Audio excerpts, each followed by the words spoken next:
Раз. Раз. Раз.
Ladies and gentlemen, it's the second day of the Intermodal Conference, Witam Intermodal Państwa Cargo bardzo serdecznie. Ja się nazywam Innovation. Marcin Piasecki. My name is Marcin Piasecki. Welcome.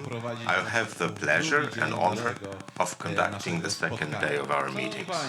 Ladies and gentlemen, before us is first a presentation, followed by a panel, followed by conference summary, followed by lunch, and eventually a study tour, which will actually be a cruise around the port in Gdynia. We'll be looking from the waterside at the terminals and various devices and installations used by the transport industry. Ladies and gentlemen, the cruise enjoys a great interest, so my great request to you is that if you have enrolled, but for a variety of reasons you changed your mind, please notify the people responsible, the ladies at the end of the room. Just please leave open a place for someone else. Okay, the cruise starts 10 to 1 p.m. We meet here in hotel reception, not conference reception. And please join us there. Ladies and gentlemen, as I said, we're going to start today with a presentation. I would like to ask Mr. Witold Szpak, Loan Officer of Lending Operations in Poland and Baltic States of the European Investment Bank.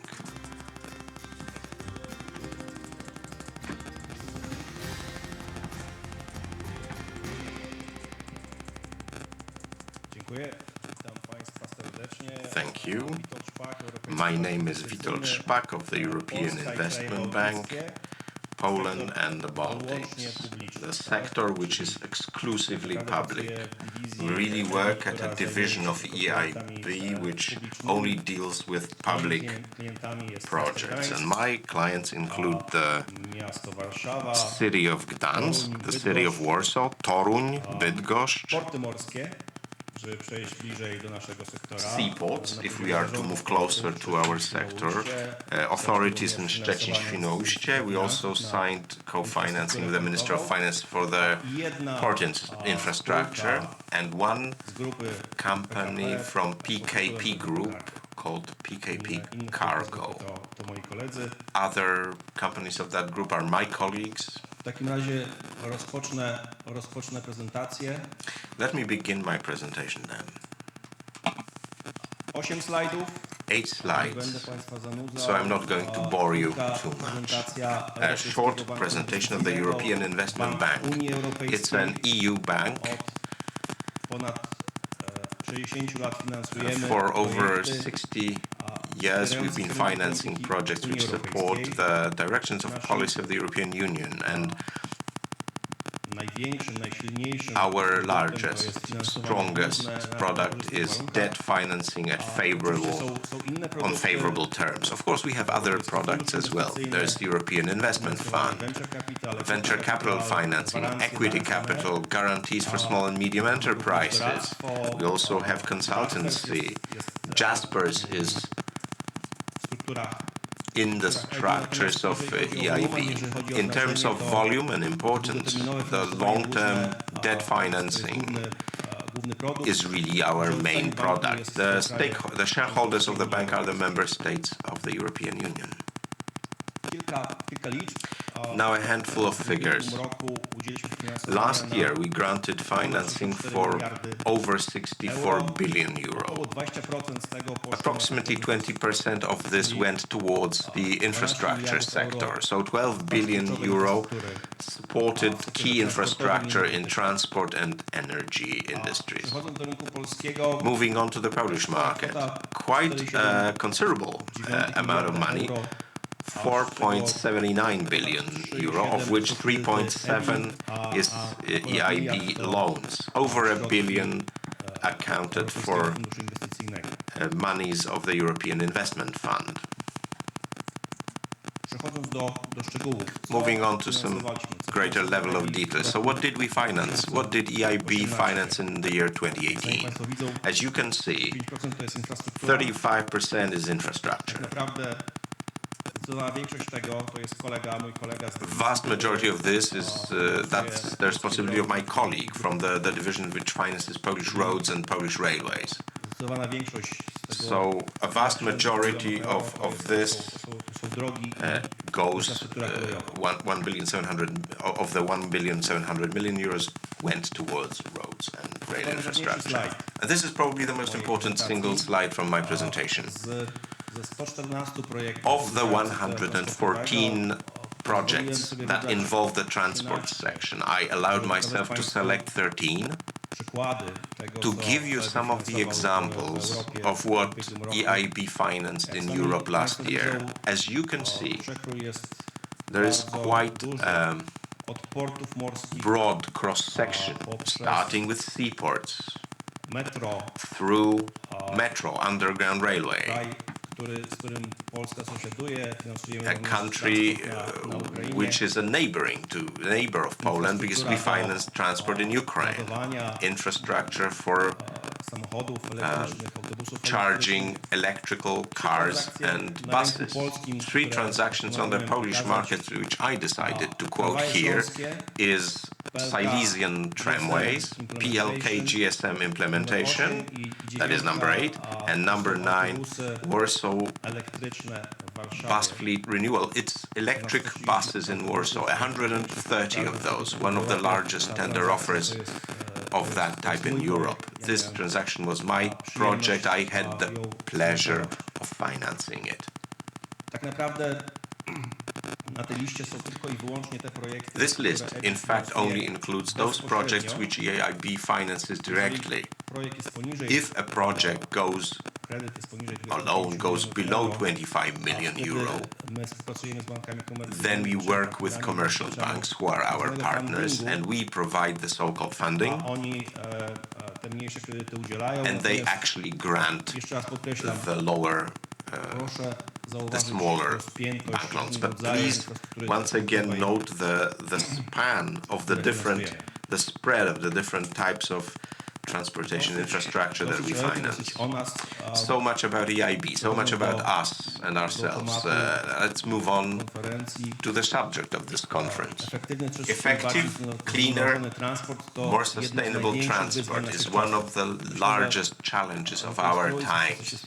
I think that is an obvious statement. Everybody will agree with that. But when I was getting prepared to this conference, I allowed myself to go over some reports, some policies and strategies related to the sector, refreshing some of them in my mind. And many of those strategies and policies sound like an Olympic motto: faster, stronger, higher.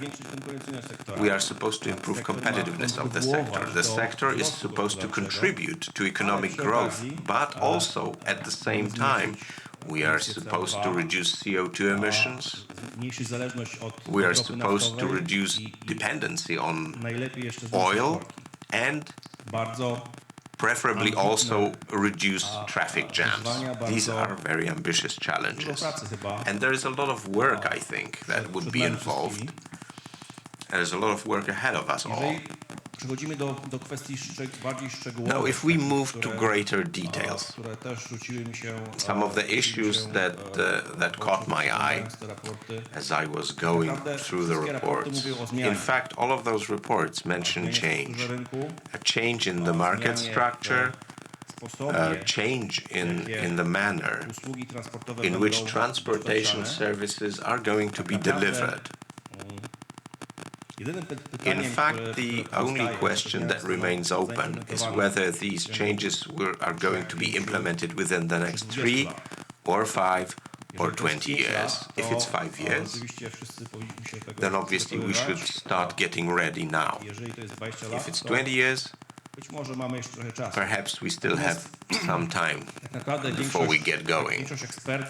But in fact, most experts that are quoted talk about changes in the sector, talk about changes in services, but also changes in the income structures. So then again, the question is, what are the changes going to be, and what do the experts mean when they talk about near future? Is it 5 years, as I said, or is it 20?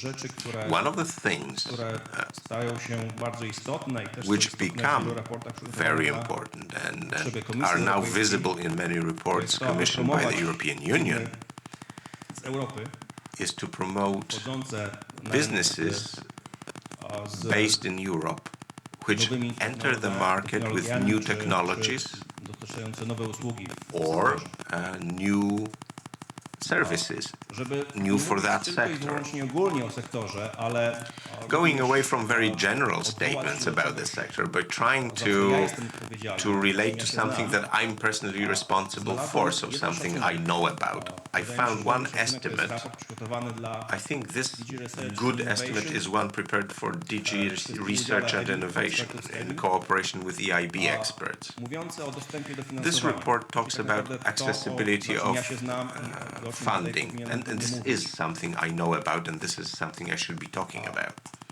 Na podstawie tego raportu, ten Based on this pokazuje, report, iż luka w finansowaniu there is an estimate that there is a financing gap małych przedsiębiorstw for small and medium enterprises and zajmujących się startups wyłącznie innowacyjnym transportem drogowym, those that focus exclusively on innovative road transport. That gap is estimated to be between 5 and 13 billion euros per year. So what we're really saying is that this is a gap in the technologies which today are new, innovative, fresh, and therefore risky. Perhaps too risky for banks to finance. But technologies which in 5, 10 to 20 years are going to become the technologies that will dictate the terms on which those services are going to be provided. The question is immediately, what are those gaps for other sectors? So going away from innovative road transport and going to other subsectors in transportation industry. I did not find any estimates in that respect. Perhaps you might know something about it. Basically, access to funding. If we're talking about large players, known players, they know where the sources of funding are. Grants, funds, even commercial banks. You can send, or you can send an application to European Investment Bank. However, in the sector that I'm responsible for, there is a gap, and quite strong gap, especially for smaller companies, the ones that are more risky, all the ones that are at the beginning of their activities. So much by way of introduction. Thank you very much for your attention. I hope that at least one or two slides were interesting for you, and I'd like to encourage you to take part in the discussion. Thank you very much. Applause. Ladies and gentlemen, I would like to ask you to take your seat as a panelist. We are going to be talking for over an hour about cooperation, integration and financing of all issues related to transport in the format of a discussion panel. In addition to Witold Szpak, who's already sitting there, we will have Dagmara Zawadzka, Managing Director of Banking Products at Polish Development Bank. Mr. Mirosław Dybowski, Directorate General for Regional and Urban Policy of the European Commission.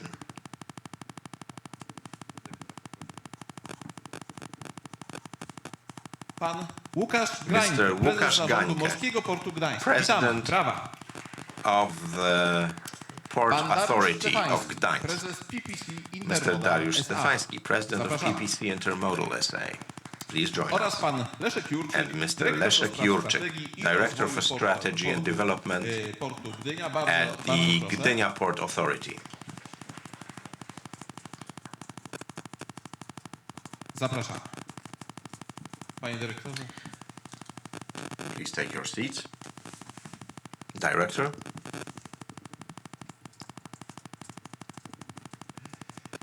Już jesteśmy wszyscy.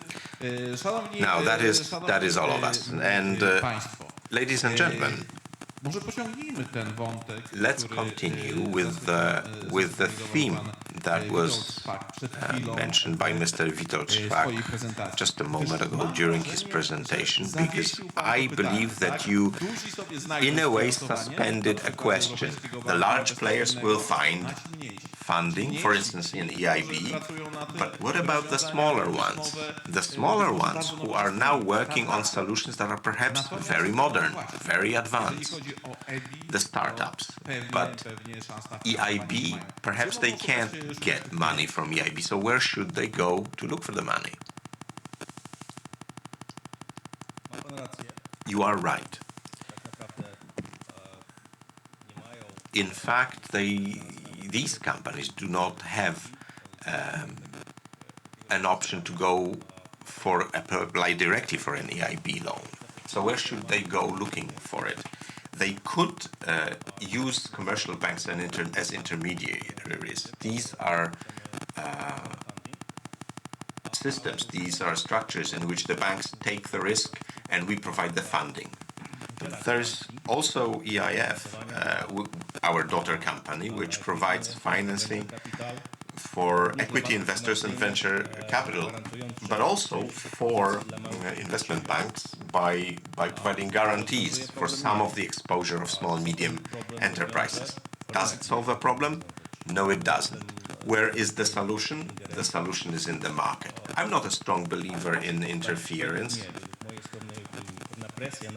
There must be some sort of pressure, in my humble opinion, for people who are experienced in venture capital, who know about those products, who are able to assess risk of those companies that enter the market and the risk of new technologies. Because let's be frank, these clients are high-risk businesses. It often ends in Europe and also outside of Europe. It often ends badly for both the businesses and for the banks that provide their financing. However, if there is 10 to 20% left of those businesses and they do enter the market, then we have such people as Amazon or Google who really transform our economy. And in 10 to 15 to 20 years, these are going to be companies that will be listed at the stock exchange and who will then be able to get funding from EIB. Thank you. Ms. Dagmara Zawadzka, where should we look for money for advanced projects? Especially we're talking about the smaller players, the ones that Mr. Szpak characterized as being inside the funding gap. Like EIB, we at Polish Development Bank have such instruments, but these are mainly guarantees. So financing is provided by the commercial banks, and we simply provide the guarantee for the financing. But I have to say there's a lot of emphasis in our bank for the issues of innovation. We have a team of people in the bank who are involved in analyzing innovative projects. And these are not necessarily startups, things that are not ready for banking financing. We are not always ready, therefore, in case of projects that are not ready to offer financing, but there are other sources. We can, however, be a point of contact for interesting projects, then refer them further, and this happens. Another type of loan is technological loan. It is one that is addressed to smaller entities that are innovative, and they can also include innovative smaller businesses in infrastructure and transport. So this is really an area where there is a role for the state, really, to create conditions in which the projects can change from startup to larger scale, where they can actually exist. Thank you very much. And now Mirosław Dybowski on the same theme. Thank you very much. When we talk about the sources of financing for transport and multimodal transport investment, you can't skip European funds. In this perspective and in the previous perspective, there was a separate, as it were, envelope for businesses that deal with multimodal transport. There's also a lot of allocation on any rail transport and sea transport investment projects because these are parts of the logistics chain. There was a question about investment needs, and there are discussions that are ongoing within the European Commission, as supervised by the Directorate for Mobility and Transport, DG Move, and it initiated the change in the Combined Transport Directive, where one of the points was to find additional sources for investment in intermodal terminals, and there were certain obligatory sources for financing and development of intermodal terminals, and for improvement of their effectiveness through, for instance, digitization, but also by providing complementary activities that might improve competitiveness of intermodal transport compared to road transport by, for instance, internalizing external costs. And it was estimated that the investment needs on European scale are about 4.5 billion euros. This is, of course, an estimate which just shows the broad scale of the problem. In the countries covered by cohesion policy, this is also going to exist, and the cohesion funds are going to support intermodal. There is also going to be allowable support from government budgets of the member states. This is actually a change. So these changes in the directive can be demonstrated on the example of the German example. 80% of government subsidies in the construction of intermodal terminals improved accessibility to such terminals. We heard yesterday that there is going to be additional support in the form of 40% return for the cost of access to rail infrastructure. So this is a basic problem: access to capital, capital intensity of intermodal, and long investment payback, which was translated into higher rates at intermodal, which made it less competitive. That's why the regulatory initiatives to change this around and reverse the competitiveness relation between intermodal and road. Thank you very much, Director. We'll talk about those new proposals in a moment, but now I'd like to talk to a business practitioner, a private business practitioner, private company, private player, who is not one of the smallest ones. You are not a startup, but as I suspect you would be looking for financing. Mr. President, how do you set about looking for the money? President Stefański. The microphone should be working. The question is what sort of investment, what sort of outlays we're talking about.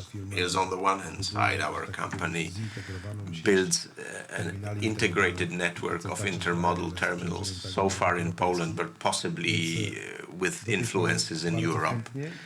But yeah, we've been very willing and to use, and we've very fruitfully used any EU funding, both in the previous perspective and in the present perspective, and loans from colleagues in your institution. So we have a loan from Polish banks, but also we are attempting to acquire foreign funding. Now, the main question is not whether startups can acquire financing, because startups in the transport section are, as of today, doomed to be devoured. I cannot imagine anyone today to invent anything so innovative that it would replace roads, rail tracks, locomotives, and terminals. Unfortunately for that, you need huge amounts of money, and the return from those investments takes years and years. And without co-financing or support at EU or national level, it's difficult to imagine such investment projects. What is interesting, though, is that indeed transport policy of the state should be clear, stable and long-term. We should be looking at the examples of our Western neighbors, as where on the one hand side, and one colleague said, co-funding of the spot infrastructure is at a very high level, and it's then worthwhile to invest in handling terminals and making them more dense in the network. On the other hand, it's hard to imagine. We had a discussion yesterday. Why would our Baltic-Adriatic transport corridor, why is it fledgling? How come we can't encourage our southern neighbors, Hungarians, Czechs or Austrians, to use Polish seaports? There's a very simple mathematics behind it. If the rates of access to infrastructure on the German side are practically today half lower, half that as in Poland, the speeds are twice higher. So the utilization of the rolling stock, so expensive rail cars and expensive rail engines, how do you force a Slovak from Brno or an Austrian from Vienna to redirect their cargo and their goods to Poland, where they can deliver through Germany cheaper and faster? Innovation won't change anything if we don't change the national policy in this respect. Financing is always there. It's for the taking, from EIB, from banks, from funds. You just have to have a business model, a business idea which long-term is effective and profitable.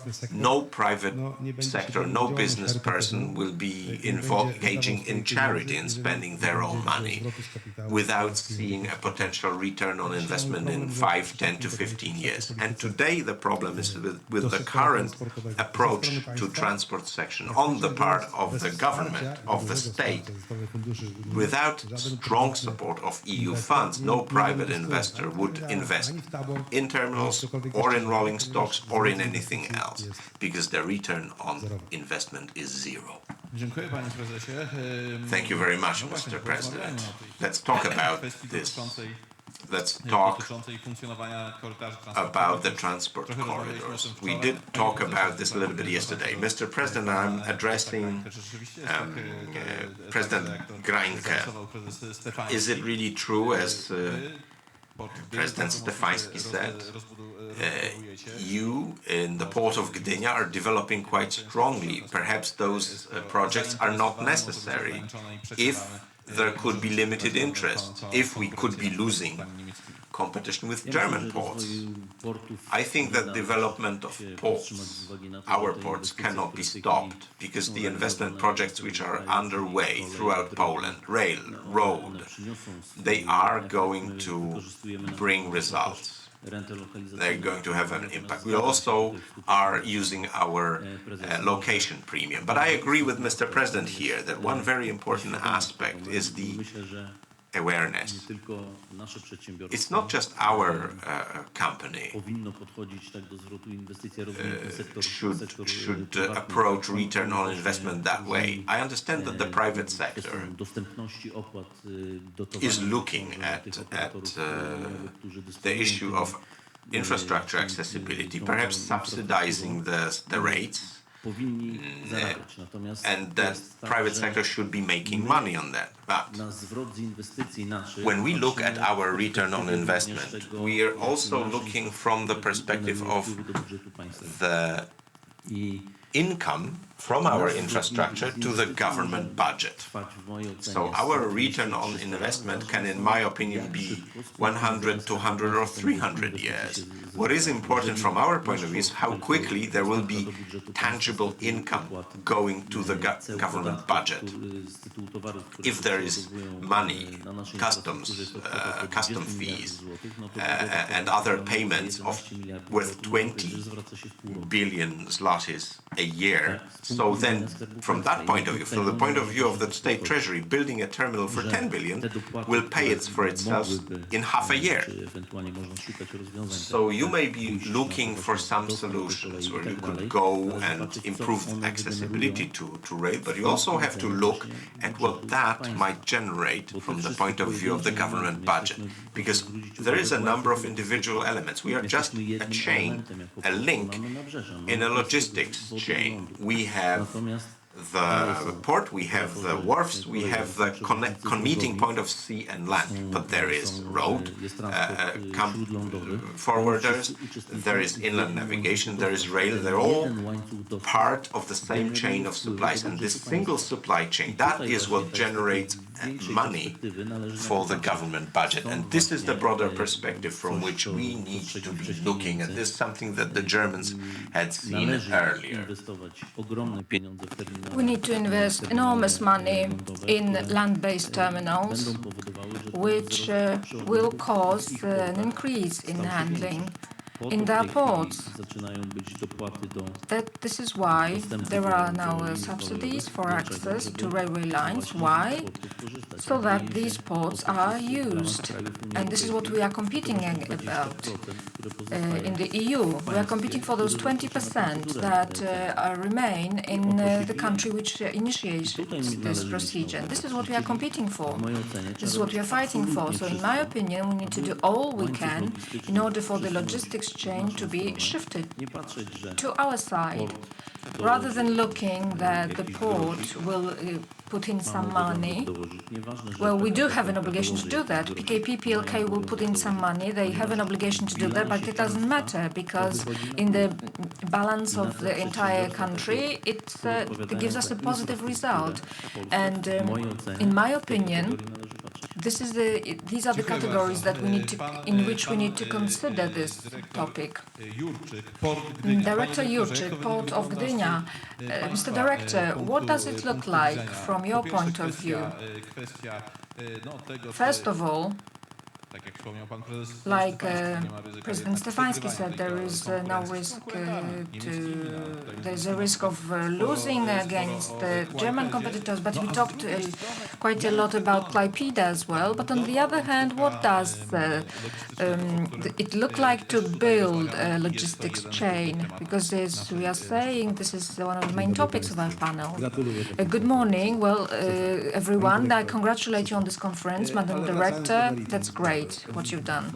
But coming back to the gist of the matter, modernizing railways and intermodal terminals, or building new intermodal terminals, cannot be stopped. It just cannot happen, and it's a very good thing that it cannot be stopped. PKP PLK started, practically speaking, to upgrade a large, or implementing a large task, a large project entitled the upgrade of railway access to the port of Gdynia. That is about almost 1.5 billion zlotys. And it will include rebuilding or even start building from scratch about 365 turnouts, 130 kilometers of railway lines, of tracks, several overpasses. Right now, in the area which is owned by PKP at the port of Gdynia, on many tracks, railway tracks, we have trees growing there. This infrastructure comes from before World War II. And practically speaking, just some tracks are used and are passable in today's reality, and this is an obstacle in getting access to the port of Gdynia. So we have always wanted, as the authority of the port of Gdynia, we've always wanted such projects to be implemented. We're very happy that such projects have started on our side, on the side of our railway infrastructure in the port of Gdynia authority, like we saw yesterday on the map. We have 3 such intermodal terminals. There are 2 of them in BCT and GCT container terminals, and 1 in the eastern part of the port, in Polska Street.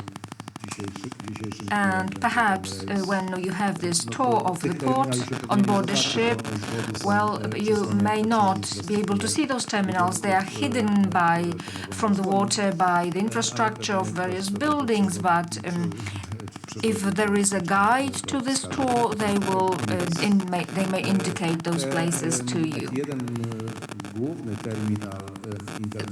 The main intermodal terminal, which we managed to complete in the previous EU perspective, is in the Baltic Container Terminal BCT. We built 3 tracks, 680 meters length. This was the only area available for us for this purpose.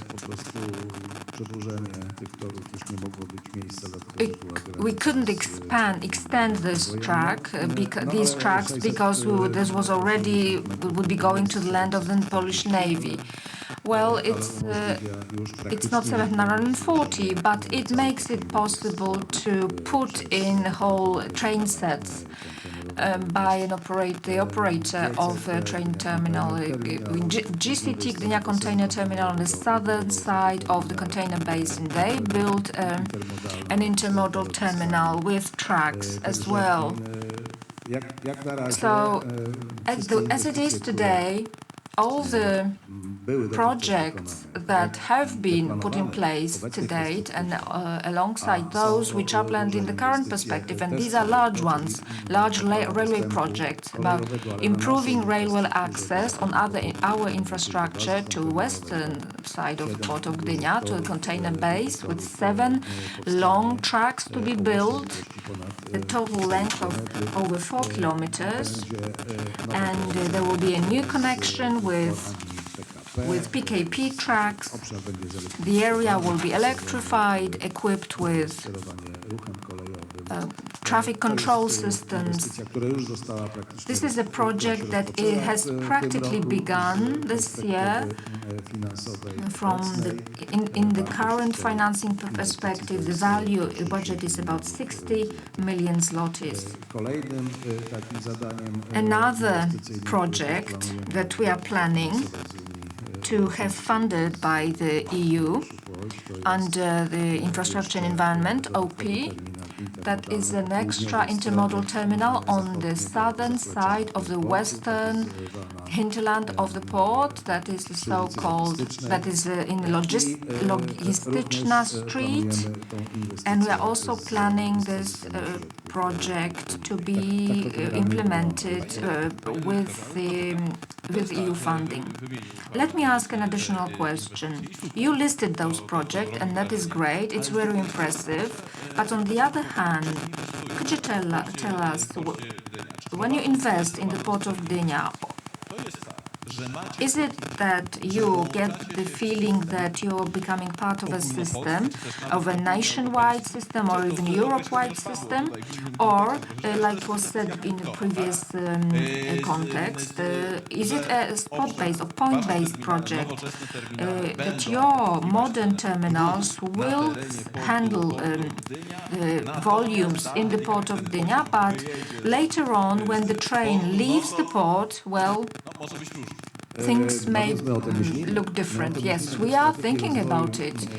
The strategy of the Port of Gdynia until 2027 contains provisions about the participation from other operators. When the strategy was being adopted, and we didn't know who that would be, now we know it's generally the PKP group.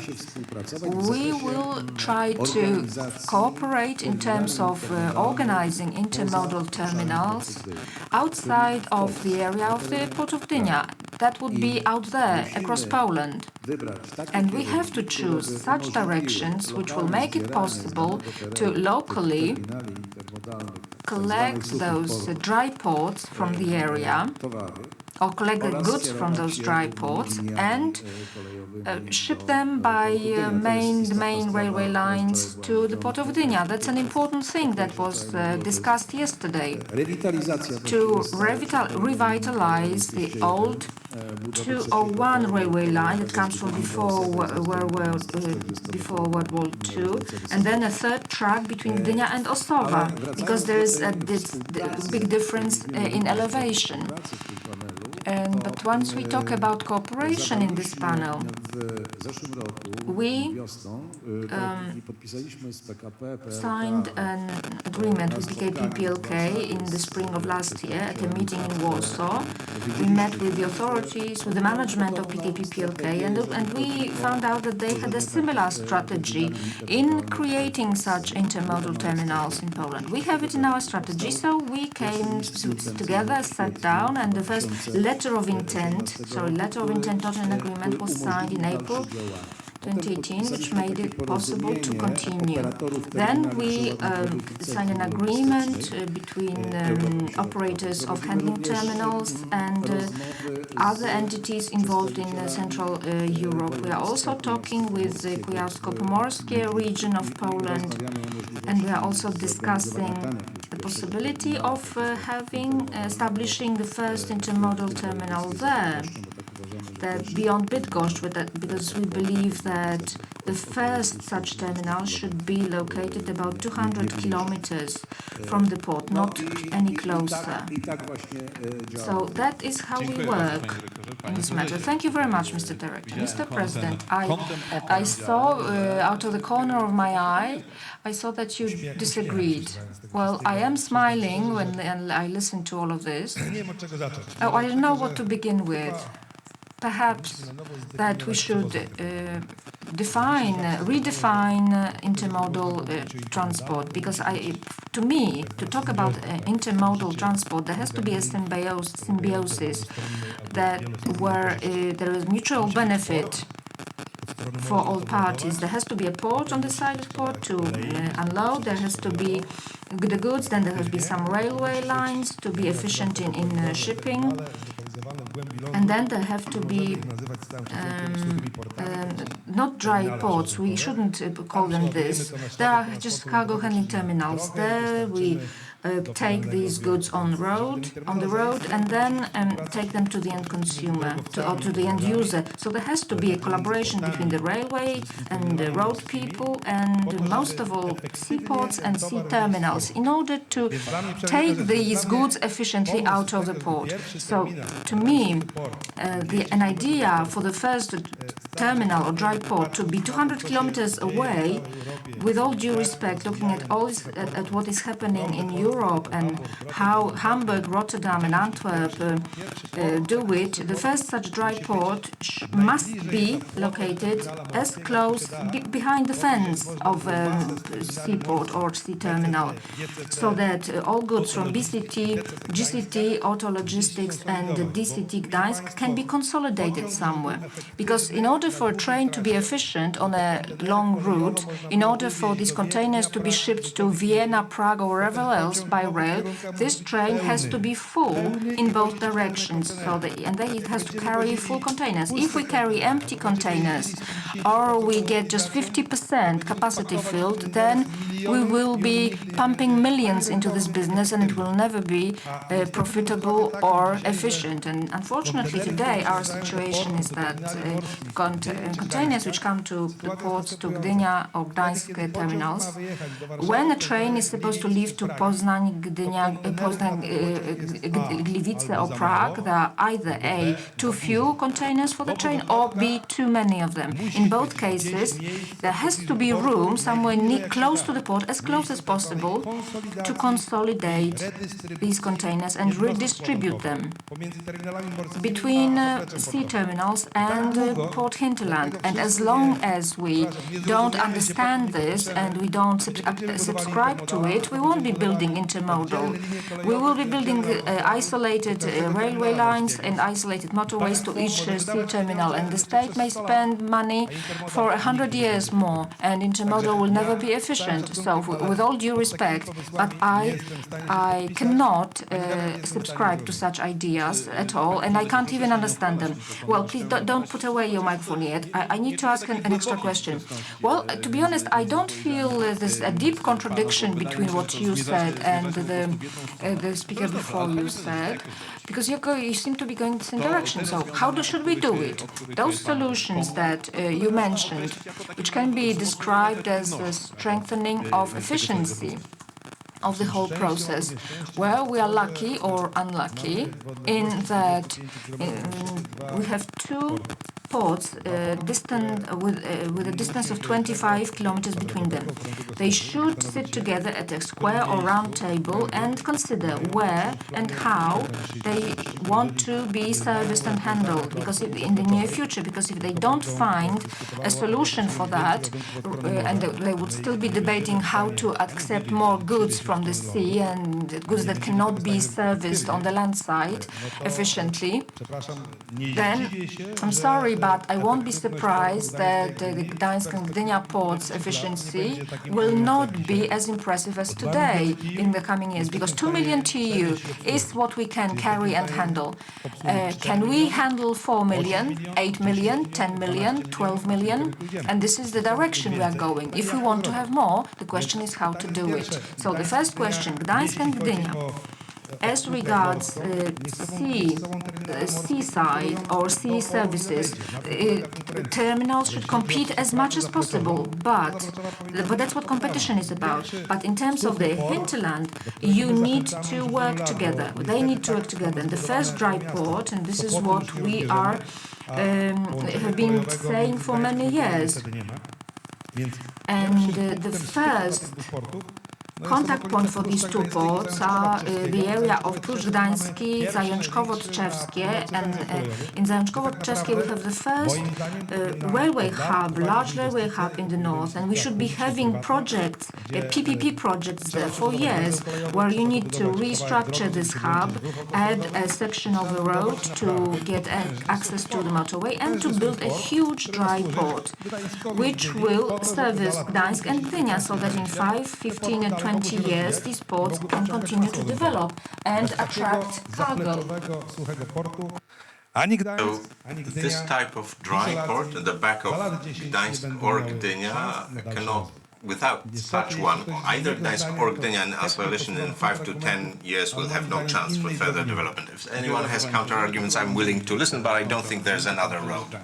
We will have counter-argument, President Grenka. Not counter-argument, but dry port, is it? Or is it terminal? Because you disagreed with one or the other. Deep inland, we call it reloading, handling terminal. In Warsaw, Katowice, whether we call it dry port or a handling terminal, this is just nomenclature, it doesn't matter. What I'd like to point out is the following. As ports, at the moment, we operate under the Act on Seaports and Harbors. We are obliged, we are not allowed under that law to invest outside the port. So seeing how much more needs to be done in the port, how many quays need to be repaired because they're in bad repair and they should be actually excluded from operation. That is why I focus on operations and investment projects inside the port. But that doesn't mean we sit around and do nothing, but just look at our port only. We could have quays made of gold. It could be beautiful. But if we can't get the goods out of the port, that would be a disaster. So as I said all the time, we are fully aware that we are but an link in the entire logistical chain. Together with DCT terminal, we've defined a map on which there are white spots in rail investments in rail network and further investment in rail after 2020. We sent this map to the Ministry of Infrastructure, but the only thing we can do is to lobby, notify, inform, and turn the attention of other investors in the network to get involved with those elements first. They are key not only from the point of view of the ports, but also from the point of view of the government budget. I believe that everyone should do their own business. They should focus on their own business. We don't go into the activities of other businesses. So I will never aspire to become a rail forwarder, for instance. I will never want to have my own handling terminal further away from the sea. This should be done by operators. This should be done by entities who are professionally trained and have the know-how. They know how it's done, whether it be PK, PPLK, whether it be PPKP, cargo, whoever, let them start doing it. Every one of us should do the homework back in their own company, what their responsibilities are, and do them. But not looking only at them, but also look around to see other entities where you could work with them, and achieving synergy could win a lot. Thank you very much, Mr. President. Director Dybowski, this theme was mentioned also yesterday. What we're missing is, let's call it, some form of coordination in rail throughout Europe, the EU. During one of the panels yesterday, somebody described the adventures of a train traveling from Lisbon to Riga, because the gauges change, the languages change, you have to change engine operators. There will be a lot of complications. So from this immediately follows the following question. The European Union, when distributing money or approving money for various infrastructure concepts or projects, is the EU thinking more broadly, in the sense that it's great that we're going to develop the port in Gdansk, it's super, but we should think about how most efficiently and effectively we can deliver the goods to the port. What does it look like, Director? Just a little correction. I'm responsible for municipal transportation, but I'm not actually a director. I work at the directorate. I'm just an official. But now, I'm happy that this question was actually asked. This is one of the important elements in the broader issue of integration of various investments under a single operational goal. Now, we see that problem from the point of view of an observer rather than a participant of the investment projects. But indeed, the problem of combining various investment projects on multiple layers, on multiple planes of transportation industry, and is one of the elements that, in our opinion, needs to be improved. And actions are taken, systemic actions, in order for the planning activities to be better coordinated. Future legislation on regulations and projects is going to put more emphasis on the control of processes at the level of individual project, to a smaller extent.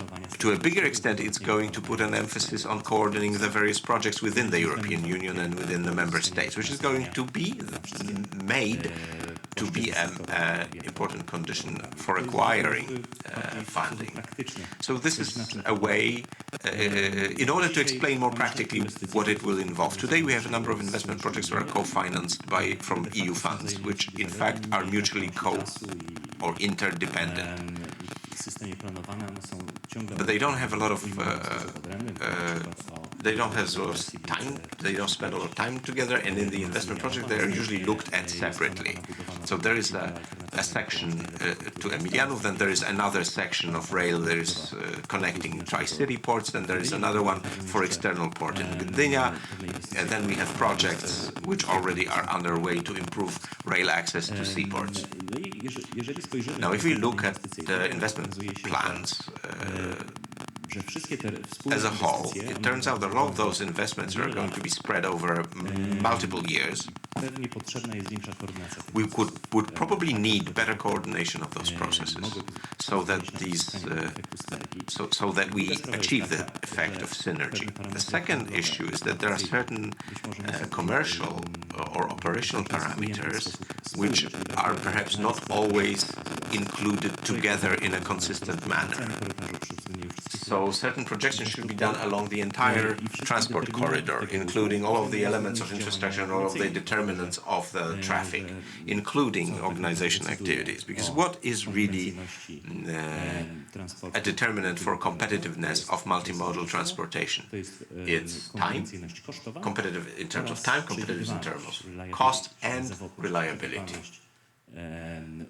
Reliability of the transportation service. So all these three elements together include the competitive, build up the competitive. Digitization, accelerating its data exchange, that's something that was mentioned yesterday, and certain activities to improve cost effectiveness by either co-funding investments or providing tax breaks and incentives, or by internalizing external costs. These are multi-plane activities that have to be mutually interrelated. They have to be connected together to form a joint strategy, joint policy. I'd like to join the statements from yesterday that we need such strategy.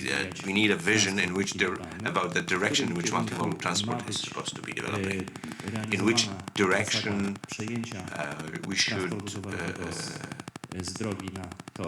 act to move cargo from roads to rail.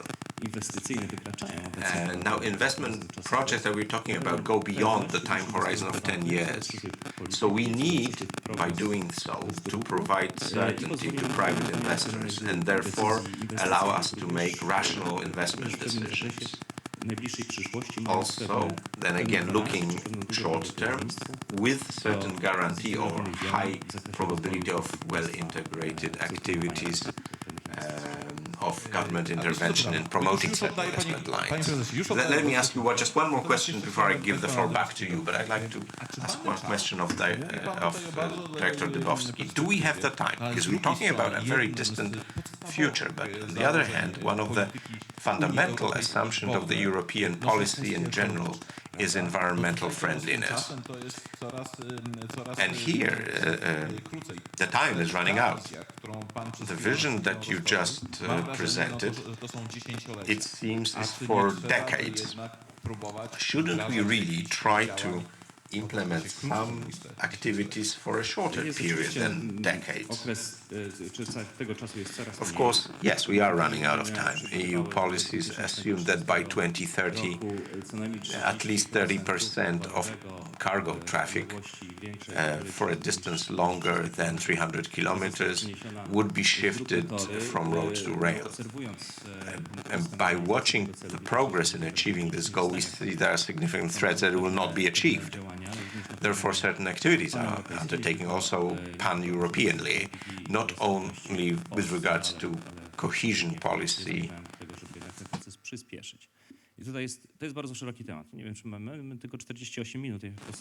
Now, I mentioned that there is a proposed change in the in the combined transport directive, which will allow governments to support investment in terminals. Another issue is a number of initiatives for the digitization of data exchange. 2018 was the year of multimodality. There was a summary conference, and there were clear declarations at that conference from the representatives of the sector of transport and logistics. Don't give us money, give us data access. This is a bit of an exaggeration of the problem, because money is still needed, but it kind of shows the scale of the problem of data access. Faster, better data exchange is going to accelerate transport and improve the effectiveness of asset utilization. So that's one of the things that are missing. The third activity is internalization of external cost, which was also discussed yesterday, and there is a proposed change of the directive for Eurovignette, which is going to make certain changes in such an area as the way in which environmental costs, external costs, can be included in the rates for using the infrastructure. So we're going to equalize certain fees. There's going to reduce certain disproportions in prices for short-term vignettes versus long-term vignettes. Today we see a tendency where it seems to be more profitable to buy long-term vignettes, which actually encourages road transport. So that is a bad thing. We need to reverse that. There will be maximum rates that will be defined for the rate for using short-term. Member states are going to be authorized to impose additional congestion charge. So it'll be a charge for traffic jams in certain parts of the road. And there's going to be some emphasis on the user pays principle in using roads. This is a directive. Whether it's implemented will be up to the member states, but the member states will receive and will get for their disposal tools that can be used to include environmental external costs and to make it the use payment more direct. So this is the third element that's done. Thank you, President Stefański. I just want to say one sentence. Yesterday during the discussion, and Mr. Coordinator and Ms. Minister also pointed out that we've had those conferences, a number of those conferences for X years, and at the end of every conference we do reach certain joint conclusions, but we have one big problem, because we don't have an addressee of those conclusions. When we say that intermodal transport should develop and somebody should change policy, short-term, long-term, for the development of intermodal, who's going to do it? As my colleague said, port authorities have their own task and their own policies.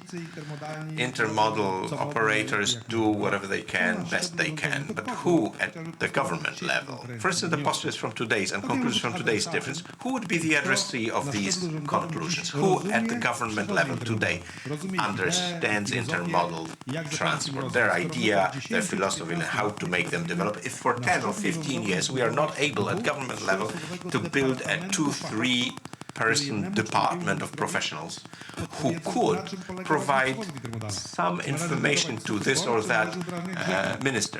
What is intermodal? Do we dredge rivers or do we build a bridge? Do we build this in that region or in this region?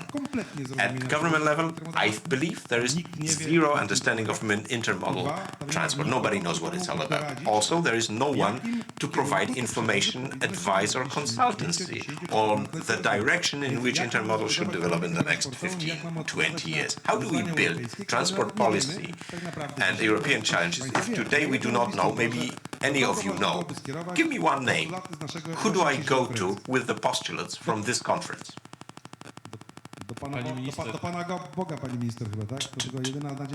To Lord Almighty, probably. That's the only. Ms. Minister, yes. Could we have a microphone for Ms. Minister so everybody can hear? Mr. President, this is it. We've been talking for God knows how many years, because I've been into this ever since the beginning of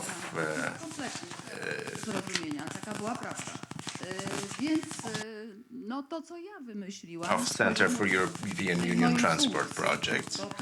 And it was...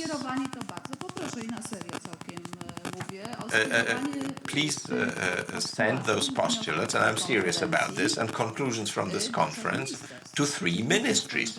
Ministry of Investment and Economic Development, from the point of view of financing and looking for joint topics with the European Commission. The Ministry of Infrastructure, which in my belief is key in intermodal transport and the development of intermodal transport, and of course the Ministry of Maritime Economy and Inland Navigation. Ms. Minister, I don't know if you agree with me, but we will send it to 3 ministries. We could just as well send it anywhere. We could send it to Cuba. I disagree with you, because then, if you do that, I have paper that I can use as the basis for further actions. I can't do anything on my own. I'd be very happy to talk to you. I'd be happy to invite you and discuss things with you. This is something that's ahead of us. But can I say one word? Because the organizers feel called to the front. As CUPT, we now undertake hereby to send the summary of this conference to the minister, at least to the Minister of Infrastructure, but also to other ministers. So these will be sent to the relevant ministers. Thank you. Thank you very much, Ms. Director. And in this way, spontaneously, my request was in a way anticipated. I'd like to ask you to join in our discussion. Please ask questions, please make comments. Just make a sign by raising your hand. Ladies and gentlemen, Director Zawadzka, Dagmara Zawadzka. Just as a supplement to this discussion, I'd like to give an example of government work which, in my opinion, are going well. I'm talking about the projects for the Central Communications Port, in other words, Central Polish Airport. There is a government plenipotentiary who is responsible for this, who built an advisory team consisting of people from various walks of life, for various communities, basically representatives of all passenger transit sector. The works of this advisory body contributed to the development of a revolutionary concept for passenger transport, plane and train, so intermodal in a way. So we have a good model of how we can work with government policy involving many stakeholders. Since that model exists, maybe it's worthwhile to use this and follow it, and call teams of that type, where representatives of different businesses and different agencies could be involved in order to develop such solutions and provide counseling, advice, consultancy to the ministers and the ministries. As for the Central Polish Airport project, it is controversial. There are surely people here in this room who support it and those who are against it. But what you could say is that there is a vision, there is a concept of what we want to do in this sector, and I think that this is needed, and this is emphasized today and yesterday, that this is what we're missing in intermodal. We don't have a concept, a clear idea. Thank you very much. This is a very interesting theme. I wouldn't want us to start discussing the Central Communications Port now, but indeed, we are dealing here with a certain vision which perhaps should be very strongly reinforced and expanded, and try to create something which could be labeled the reconstruction or redevelopment of the transport system in Poland. The Central Airport in the rail component often mentions the shipment of passengers, but cargo transport perhaps should be treated broader, in a broader manner, also in the dimension that we discussed here, that is intermodal transport. We could have a sort of new opening in the country's or government's policy, taking the central airport as the starting point. Perhaps this project is worthwhile to be expanded as far as possible. Director Leszek Jurczyk. I think that any initiative and any idea of the development of infrastructure in various parts of our country, which could lead to a situation where rail infrastructure or road infrastructure would be targeted or aimed at the ports. I always talk well about the port in Gdynia, so anything that leads to the development of the port in Gdynia and increase in the volume handled by the port of Gdynia, and therefore improve government income is valuable, irrespective where the actual investment project is located. And clearly, the Central Communications Board will be a contributing factor from that point of view. Just one word of supplement from me. I'm very happy that during the conference yesterday we did discuss air cargo. During conferences, we mainly focus on rail transport, road transport, and sea transport. But yesterday's presentations, I really liked it. It showed how far behind we are in the ratio of using air transport. So even though the situation has been improving for the past 2 years, we're still very far behind. It is very far from ideal. Goods from Poland go by lorries to German hubs, and that is where they are handled. They are reloaded onto planes. And this is definitely something that needs to change. Maybe in terms of absolute volumes, it's not so important, but in terms of absolute value, this is a significant portion of global world transport, air transport. So looking for a solution here is also important strategically. Thank you very much, President Granke. I wanted to appeal to everyone so we don't miss something again. We'll be trying to look for things, to start something, but we are here and now. We have ministries with which we work very well. We indicate the white spots on the rail investment projects, as I said. But we have to start doing. We can't just keep telling stories, because we meet and we talk how long have we been hearing about terminals. So what if we don't have them?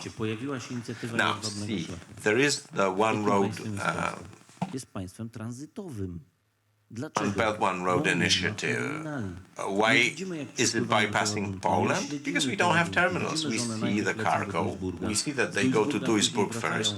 Then from Duisburg, they come back to Poland, and then they go to Nordic countries. They should be captured already on a land terminal in Poland. This is where customs duties should be done, and the Polish government should be making money, and not, once again, the port in Duisburg.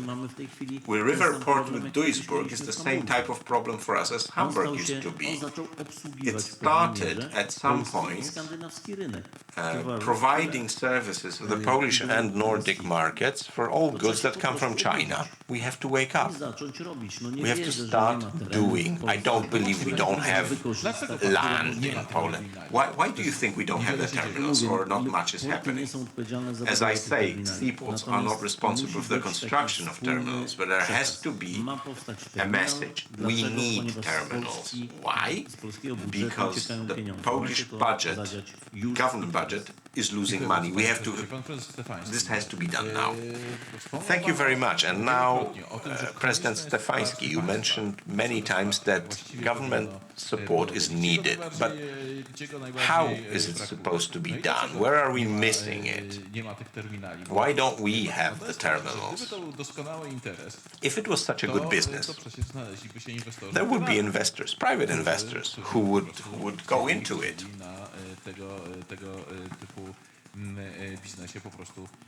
They would go into it because they would make money from it. Będę musiał polemizować, bo inwestorzy prywatni znaleźliby się dość szybko. I will have to argue because private investors obviously would be there very quickly, but I bet you a lot of money if you can point with your finger on the map of Poland the locations where it makes sense to build an intermodal terminal. You could build an intermodal terminal. I have to have industrial area of well over 10 hectares, at least, with good access to road and rail infrastructure. And when I ask, where is this area? We have some wishes, but usually the location is either deep in the forest and it's 50 kilometers away from the nearest motorway, or another 20 kilometers to another railway line, not electrified. So it's difficult to imagine that a private investor is going to build 20 kilometers of rail and 50 kilometers of motorway.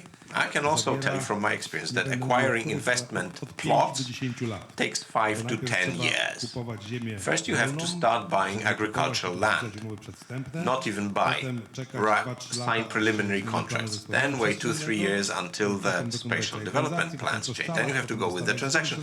Then you have to put the land together. So it takes 10 years to prepare this investment. If Mr. President says that we need to do it now, not in 10 years. So if anyone shows me on the map this here, in the interest of our country, we should build intermodal terminals,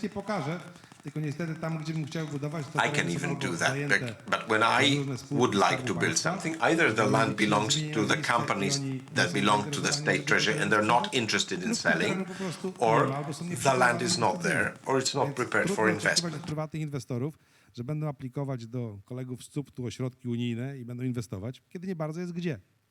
So it's difficult to imagine a private investor would invest when there's nowhere to invest. And investing in a tiny terminal where there's 250 meters and you can handle one train per day makes no sense. It will never pay it back. This is the role of the government. Find the infrastructure, encourage private investors, tell them, hey, come in. We know where, we know what for, and we'll give you support, and we know what's the time perspective. There is capital in the market who can get it. There are investors who are interested in infrastructure investment projects. But unfortunately, once again, I will be stubborn about it. We do not have, I don't know why, but we do not have right now a body or an agency which would be interested in developing intermodal systems. Strictly intermodal, so connecting fire and water. Because when we present intermodal transport, we say that it's an integral part of rail transport which is contrary or antagonistic to road transport. I always say that intermodal transport cannot exist without road transport company. For the last mile, we have to hire hundreds, tens of thousands of road units. So rail people should love the road people and say, hey, let's get together, let's hug, let's do business together. It'll be good for you and it'll be good for me. Intermodals is like an unwanted child, baby child of rail transport that the rail transport don't know what to do with. When we talk about access to rail infrastructure, to make a digression, we've been dealing with it for decades. Intermodals are shipments of unitized, standardized units. why is the Jak rate przewidzieć, mili państwo, jak przewidzieć, calculated czy based pociąg, on który the z portu gross Gdynia weight of wyjedzie a train? w kraj? How am I supposed Jutro będzie to ładował kontenery. guess that Kto a ma train być tym, that który goes zgadnie, from somewhere jaka deep in będzie Poland masa brutto or from the port back into tych Poland, towarów, who's going to które guess how A much the zarząd train is going to infrastruktury mówi, weigh? jak chcesz mieć tanio, albo And jak they chcesz say mieć if taniej, you want to have it to cheaper, powiedz z miesięcznym, rocznym, tell me a month or a year ahead jaką masą brutto towarów ty what pojedziesz, bo sort of dostęp do gross infrastruktury zależy od weight kategorii linii u of nas w goods you're Polsce going to i shift. od wagi brutto pociągu. Because that's i the jest to basic coś feature for kuriozum, który my calculation. przez This is a 20 lat curiosity możemy that zobaczyć, we kiedy can't cały cope świat with, can't liquidate for taką 20 stawkę years, samą where za the przewóz world kontenera, bez względu na to, provides co the to jest, same jedna rate tona, per dwie tony, container 4 irrespective of tony. whether it Więc weighs tak samo 1 ton, gdybyśmy 2 na tons or autostradzie, 4 mili tons. państwo, It's zatrzymali like ciężarówkę we i stopped dostęp a do truck autostrady on the będzie road zależał and od tego, say, czy on na pace ma 2 tony, czy 4 we'll tony give you albo- access to the motorway depending on Dostęp do whether you're autostrady carrying jest- 2 or 4 jest dla tons. ciężarówki, No, ile tego trzeba access to a wozić motorway 4 is per truck, not per To są- whatever they to są have on the idiotyzmy w trailer. naszej branży, These are której idiotic walczymy, things wydaje in nam się, our walczymy, industry ale with which we nawet nie wiemy, kto jest combat. przeciwnikiem. We think we combat. We don't even know who's the Dziękuję bardzo, opponent. pan prezes Grań. Thank you very much, President Granik. Pan prezes Grań. Znaczy, President Granka. zgoda tutaj. No, my Yeah, musimy I cały actually czas agree with mówię, you. no, niech każdy As odrobi I said lekcję earlier, naszego everyone wizerunku should do their own i wtedy homework, jestem przekonany, and then że I'm convinced uda się osiągnąć we'll synergię. be able to achieve synergy. Nie możemy patrzeć, jeszcze raz We podkreślam, can't tak jak my be tego nie looking, robimy let me jako emphasize this again, Gdańsk, like tylko we i don't do it wyłącznie as na the nasze port in oczy, na nasze Gdańsk, at terminały. our area My tak only, samo our jak my szukamy terminals synergii only. wewnątrz We're looking for portu. synergies Zawsze inside the port. powtarzam I always moim repeat to trafikom, my którzy są u nas business na partners nie who interesują work się with us. życiem I say, naszego stakera, don't zastanów be się, kto worried ma about not gwoździe, having a reach ten ma stacker. deskę, You have razem możemy nails, coś the other pomalować, guy has a można plank, zbudować drabinę, somebody a można third to zrobić tylko razem. has a hammer. We can together build a ladder, but we can only do it together. You alone Robimy won't to, co możemy, do czyli it. lobbujemy, So pokazujemy we miejsca, do what we pokazujemy can. te We lobby. newralgiczne, We point out the punkty. spots. No, We trzeba point mieć out the świadomość też tego, też mówimy areas do of Ministerstwa, problem. And we infrastruktury, also have to pięknie, port się rozwija i tak dalej, be able ale that wisi na jednym. when we talk with infrastructure, the port is developing beautifully, but it only Też has należy one mieć rail na bridge. uwadze. Well, we have to To be się aware of wszystko that. może bardzo szybko All skończyć. this can Trzeba very dlatego quickly myśleć come już to an end. perspektywą So we have to kilkunastu think lat. ahead Żeby była druga nitka, for 10, 15 years to żeby have drugi most, another albo rail line, to have drogowy, another kolejowy. bridge, Naprawdę to another się road bridge zdecydowanie. and another rail bridge. We O tych really have to sprawach think muszę się ahead. Tutaj też pełna zgoda. I have to z panem fully prezesem, agree że with w tych Mr. terminalach President that lądowych in the powinny land-based uczestniczyć jednak, terminals, spółki there should be państwowe, participation ponieważ one of mają government misję, aby enterprises wydać because it is pieniądze, their które mission z punktu to widzenia spend tych the spółek money, będą zwracały which from the się point of view of that money will mogą be się paying nawet back for zwrócić, years ale and maybe państwo never, but the government budget will get an income. Bardzo, And panie that's the prezesie. point. Pani, Thank you very pani much, minister, Mr. bardzo proszę President. tu mikrofon. Ms. Minister, please, let's wait for the microphone. Panel powinien The panel should be supplemented by a representative of PKPSA, the Polish Railways. We all know that there are some plans for terminals because the key thing is really the real estate. I'll say it loudly, the real estate owned by the Polish Railway, PKPSA. We have real estate which has good road and rail access and we have to accelerate it. But I know that the board are going to take that on board next week, and we have to go into it. I support everything that you've both said, President Stefański and President Grenke. Rates is another beautiful subject. I just talked about this a little bit yesterday. I won't want to repeat that. But let's move on and start action. Perhaps we do not need to create new bodies or agencies. It will take a lot of time, maybe, but what is most important is not to have a bunch of ideas. The point is to have a strategy. Let's call a spade, because a collection of ideas will again result with just blowing the whistle for another Czy ktoś z państwa year, chciałby 2, zadać 3 or pytanie, 5. zabrać głos? Would Bardzo anyone proszę. else like to ask a question? Państwu. Good morning, ladies and gentlemen. I'm Tadeusz Wilk, and I represent the unloved the evil road transport. I represent the Association of International Road Transport Companies in Poland, and as you see, we also participate in those conferences. We are highly interested in whatever is said during those. Unfortunately, all of the conferences I participated in mainly discusses rail transport. I fully agree with President Stefański here. Intermodal transport is the cooperation of several different types of transport. In Poland, we say rail transport with road transport. But in many countries, there's also inland navigation. There is air cargo to a much larger extent than in Poland, and so on and so forth. I'm really frightened when I hear people saying that we have to compete. Intermodal transport will be competing with road transport. What is that supposed to mean? I have no idea what that means. Without road transport, there is no intermodal, or almost no intermodal transport. Absolutely. The goods have to be delivered to whatever you call it, the terminal, the dry port. It has to be delivered with something. With what? Most probably, most likely, road transport. And then it has to be distributed on the other side with road transport. Even inland ports are also at a certain distance from the end addressee.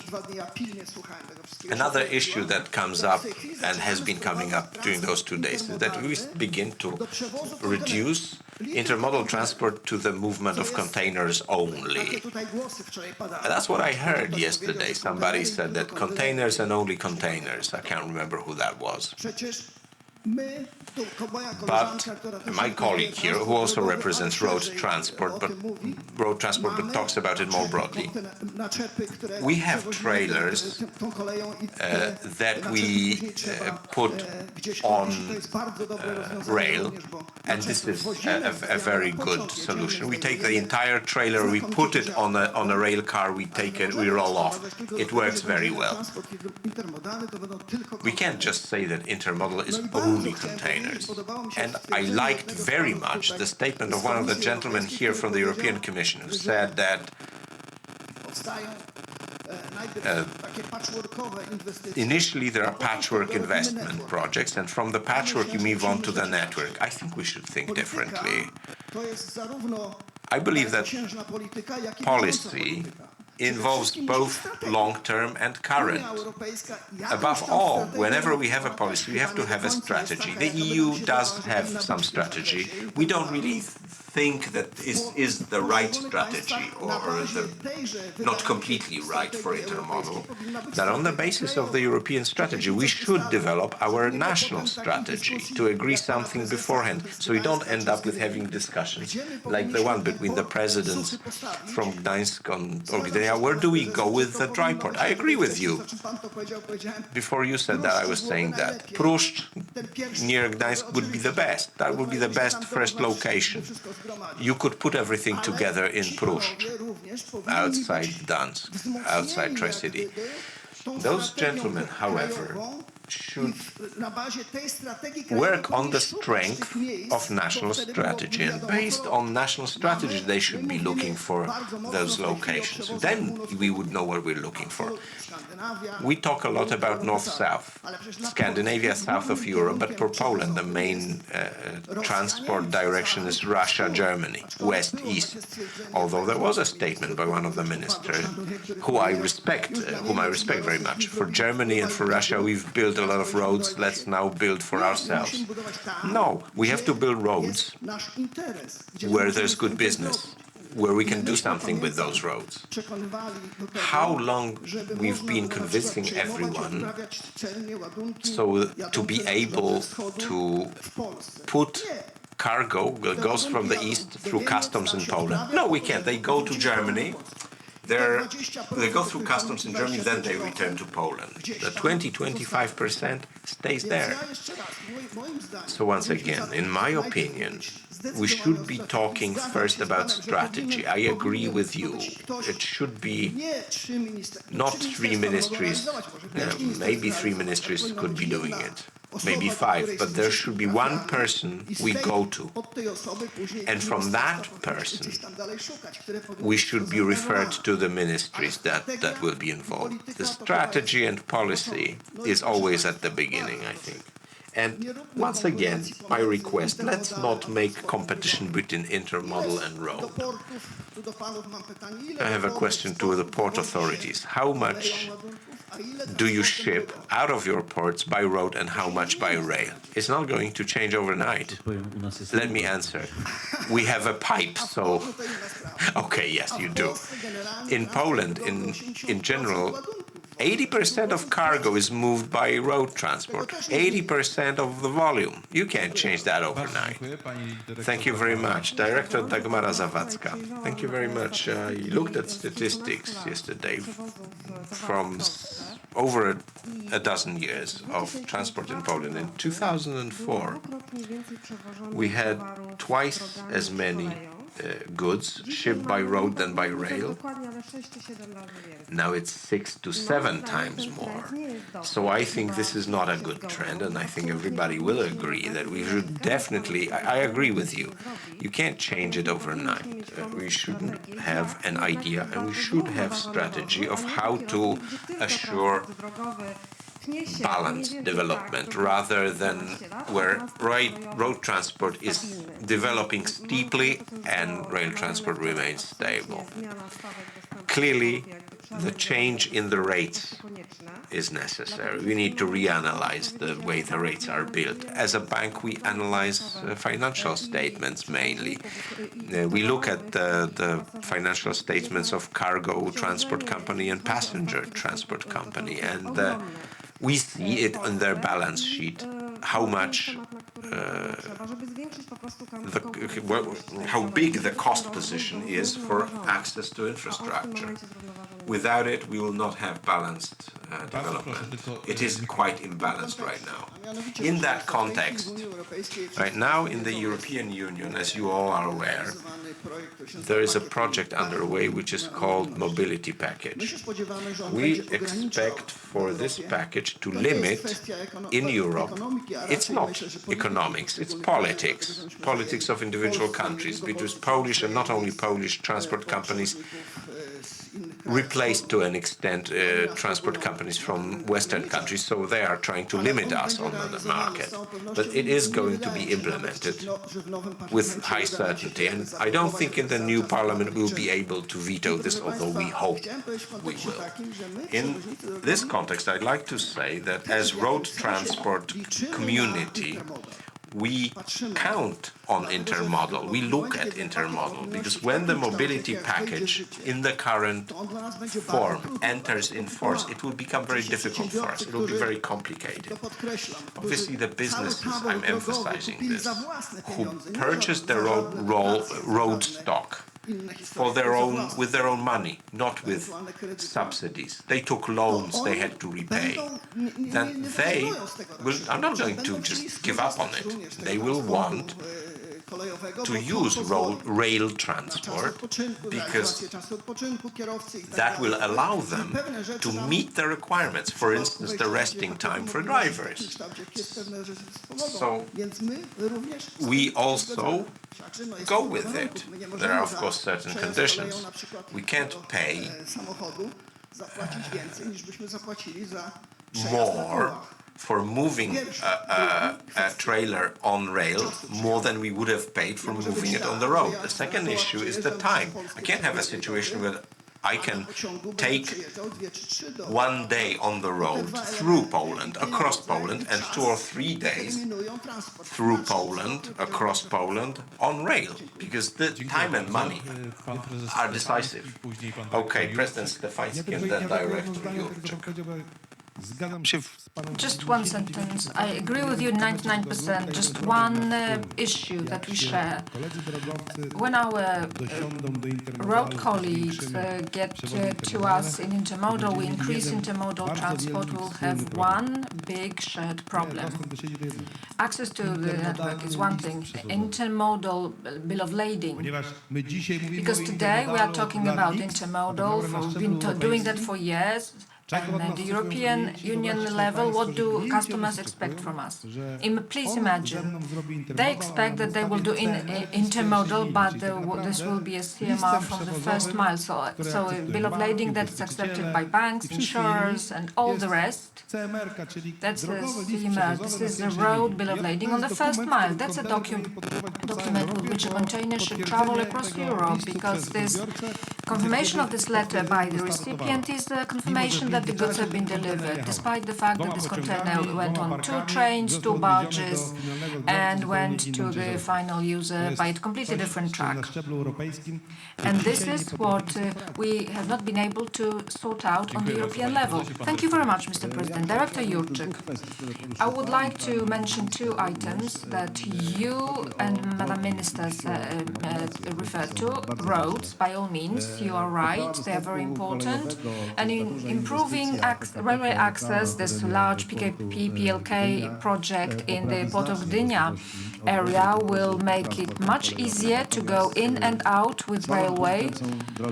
But roads are the weak link, especially the last mile access by National Road to the Port of Gdynia. There is no such access, practically speaking. So to build the so-called Red Road in Gdynia, and the Port of Gdynia is also aiming to obtain land in Kosakowo municipality, about 260 hectares there, to link it, to be linked, when it's linked by means of the Red Road with the backup area for the port and with any possible intermodal terminal, then it will be 8 kilometers away from the Port of Gdynia. That is too close, right, for you? Then it would be only to be used by Gdynia. Well, we'll see about that. But that's basically this one topic, one part of a very important task for the national administration, for the last mile road, the so-called Red Road, to be built in Gdynia. Secondly, as regards location of those intermodal terminals across Poland, of course, things have already happened in this regard in the PKP SA group, PKP SA, PKP PLK, and PKP Cargo, and the Port of Gdynia Authority have an agreement based on which a study will be commissioned, an analysis, location analysis for various terminals, and it will cover the whole country, including connections between them, and there will perhaps be soon a document. It's a matter of public tender procedures, etc.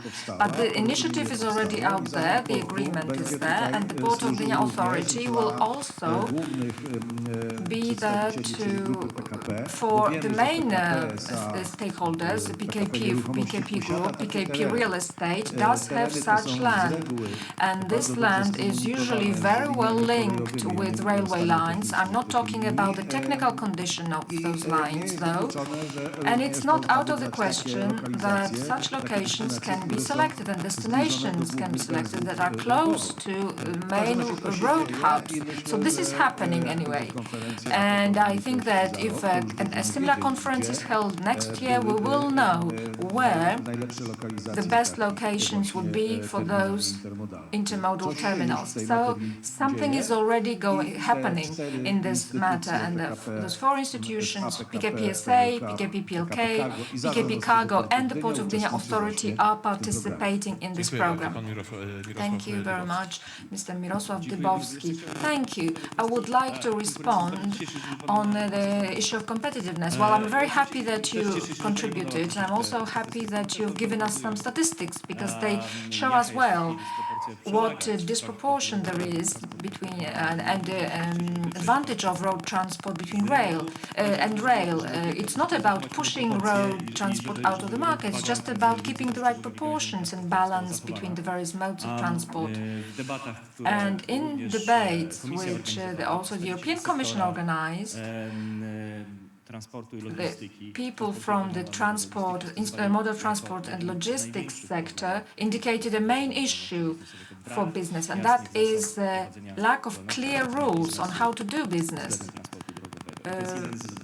regarding road transport. This is one of the mechanisms as has been determined as one of the main breaks in this process. So we need to be open about it, especially in Poland, where 80% of transport is done by road. And I can't remember the statistics exactly, but I think that the railways is just 12%, where with mostly coal, ores and liquid fuels being shipped by rail. And most of this transport, as we heard before, doesn't go beyond Poland's borders, so we have a relatively short distance to travel by rail, and naturally speaking, road transport will remain dominant. So it doesn't seem that the conditions for your business deteriorate so much that it is a threat to your business model. I'm talking about non-containerized transport, but containers are just a fraction of what rail does. They will be serviced by the roads. It's just about keeping this dominance in check somehow. We know that freight will increase in Europe worldwide and significantly so. It's also in your interest. It will create a huge pressure on road systems and an increase in costs, and it is in our public interest so that these flows are put where it can be more efficient. And talking about better efficiency in logistics, I mentioned it before as well, I'm also talking about digitization, about information flow. Road transport as an element of the logistics processes in the logistics chain will also participate there. And you can become part of the digital platform systems, which will be introduced gradually across Europe in order for this new role to be better absorbed and better utilized, because wherever there are bigger prospects for intermodal transport, there will be new prospects, business prospects for you. So indeed, we want to shift the transport distribution from competitiveness to symbiosis. That's our aim. Thank you. Would anyone like to take the floor in the audience? Good morning, Władysław Szczepkowski, PKP SA. Because PKP SA was mentioned directly or indirectly several times, it's just the right thing to show up. First of all, what Madam Minister said, a matter of strategy from the level of the state, a little bit about regulations mentioned a little bit here. It's also just as important. I'm talking about matters of costs, customs duties. We know why these goods go west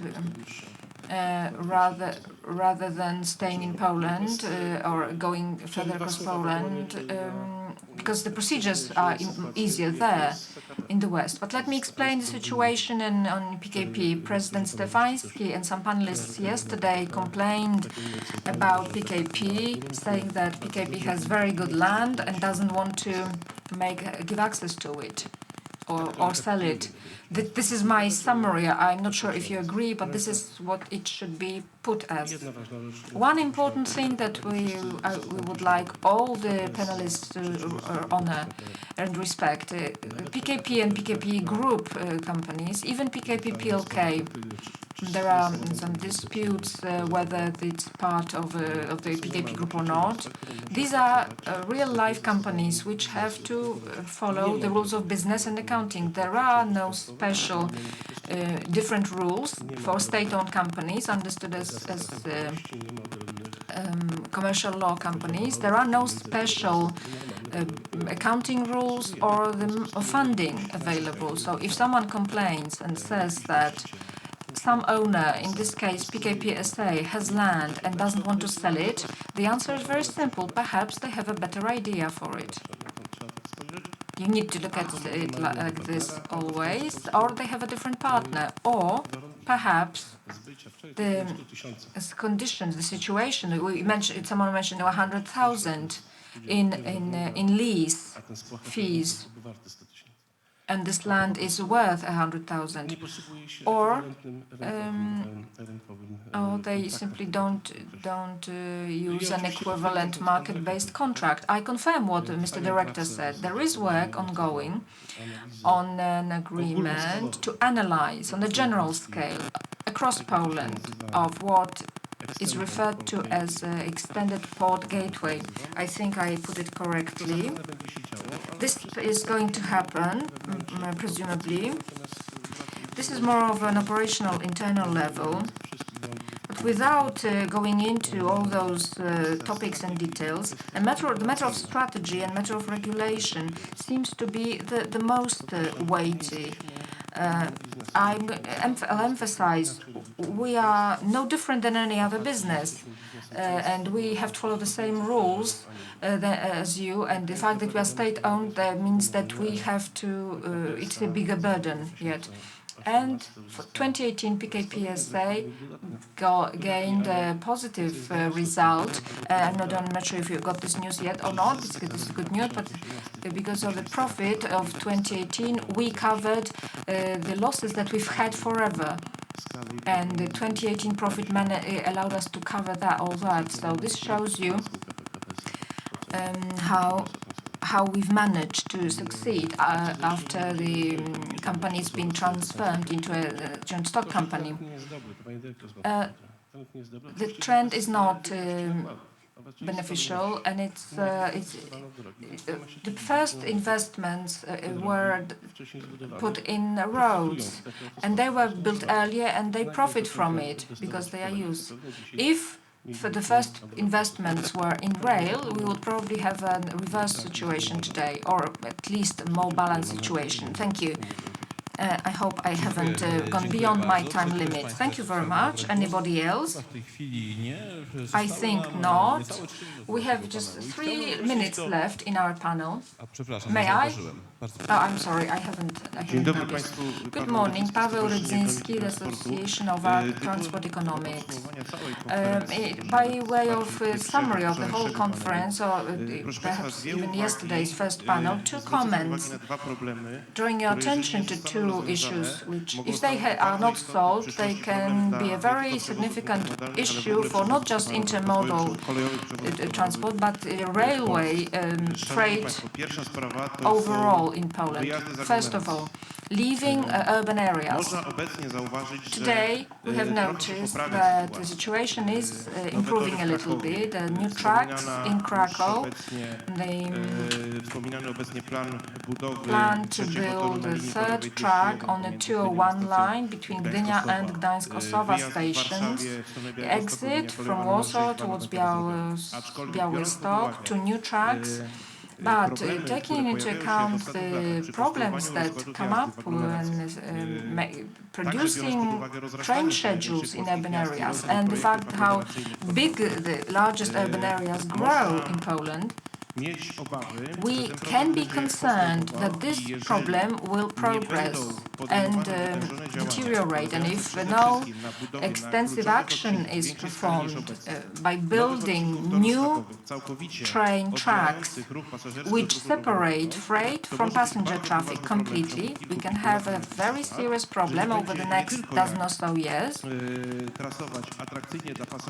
so that it will be difficult to produce an attractive train schedule for passengers, for commuters, for example, or long-distance trains. But on top of that, we can forget about attractive travel times for freight trains as well. You can look online and see the schedule for trains between Gdynia, Gdańsk and Tczew. The schedule is produced, is like this all over the day. There are 3 trains, 3 regional trains, one after another, and then 3 intercity trains, one after another, back to back. Why? Because intercity trains go faster, they catch up with regional trains.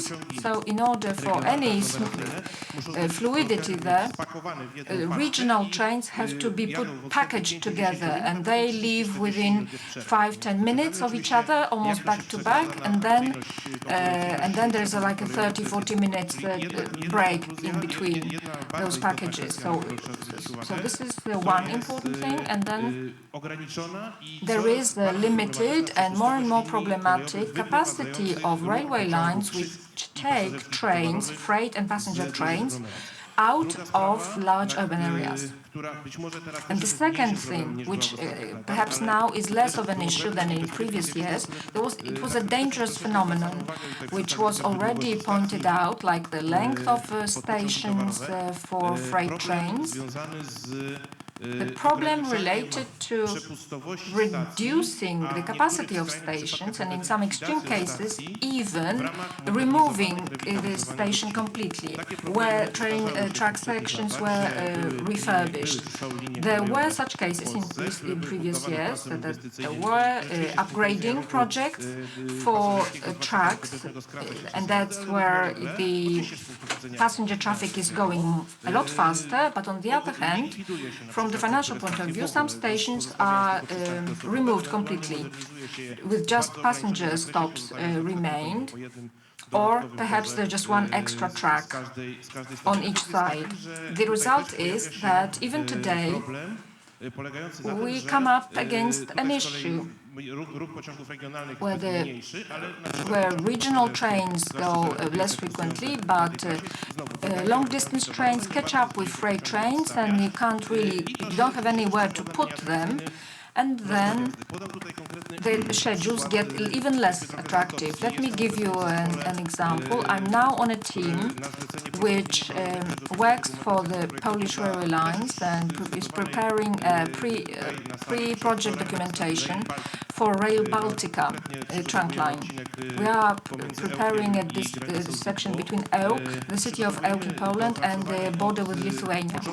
We've been doing it since early last year. Several months ago, there were changes done to the project connected to a never extended concept of the central transportation port, and because of that, PKP Intercity, together with the Ministry of Infrastructure, prepared a completely new concept and the final number and the network of railway connections. This is very important. A year ago, when preparing forecasts for the Ełk-Suwałki line, we assumed 6 pairs of intercity trains. Now, the study that we are now handing over to PKP, we assumed 16 pairs on this section between Ełk and Suwałki. Of course, the plans prepared by Intercity assumed a lot of extra work, but if such plans are there, if there is an ambitious plan to build a central transportation port or hub, we also need to consider that soon, even on those stokes that we are hoping that they will take some load of the existing lines, there is a huge risk that on new or upgraded lines there will be a huge number of passenger trains which, like on the existing sections, which will cause serious problems for freight schedules. So the conclusion is that we have to be really careful so that there is the right network, an appropriate network of freight dedicated stations where they can be sidelined so that the passenger train can overtake, and once it's taken over by the passenger train, the freight train can immediately continue its journey. Thank you very much for this contribution. Well, another challenge, or more challenges, but I'm afraid that we are not going to be able to discuss them right now, today. licznik, który pokazuje nam The pozostały timer czas, zaświecił się od has, zera. Także musimy kończyć. has shown us all zeros, so we have to put a Myślę, że warto ich period after our discussion. We need to thank our panelists. Thank you very much for participating. Bardzo Państwu And dziękuję. thank you very much in the audience for Jeszcze your słowo, attention. panie dyrektorze, And ale just tutaj są a word zera. of comment. But these are zeros, On behalf of the Port of Gdynia Authority and this tour of the port that is in the schedule, I would like to invite everyone and I wish you a good experience. Please note that in 3 years' time the port will be celebrating 100 years. But you will see that it is a very youthful port and this is what we are taking care of. Thank you once again. Thank you. But To jest tak, że jeszcze przed rejsem mamy 2 punkty. before that, Chciałbym we have 2 items on the agenda. First of all, I would like to invite Joanna Lech, Acting Director of the Center for EU Transport Projects, and prośba do pani dyrektor. Madam Director, I would like to ask you to sum up our conference.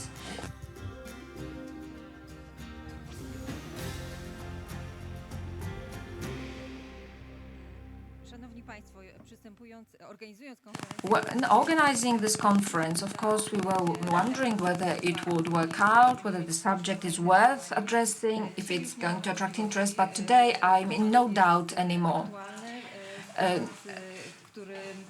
This is a subject which we need to address on various levels, on the level of business and strategy. So this is where the ministry comes in. My promise will be kept here. So our conclusions will be passed over. I thank you to all the panelists. The temperature during the discussions was higher than expected. The questions were ranging from innovation and data exchange, introducing modern systems and solutions to be efficient in transferring the up-to-date data by investment and strategic matters on the EU level. So these are the subjects which are just as important for the development of intermodal transport in Poland. What else can I say? I'd like to thank you very much once again for your interest, for coming to the conference. The materials from the conference will be available on our website. The conference has been recorded, so nothing that has been said will not miss your attention. It is permanently recorded. You can come back to it. Once again, thank you very much. And you're welcome to join us on this tour, which will make it possible for you to appreciate the role of Center for EU Transport Projects in EU funding. CUPT, our center, is a step ahead of governmental institutions. We have a department for intermodal projects, and you can call a specific person who will address those topics. So a round of applause for Madam Director. Thank you very much. Well, ladies and gentlemen, first of all, I would like to thank you. Second of all, I would like to invite you to lunch, which is going to take place next door. And then we meet just before 1 at the hotel reception. Then we set off to the port of Gdańsk to see how young this 100-year-old port is.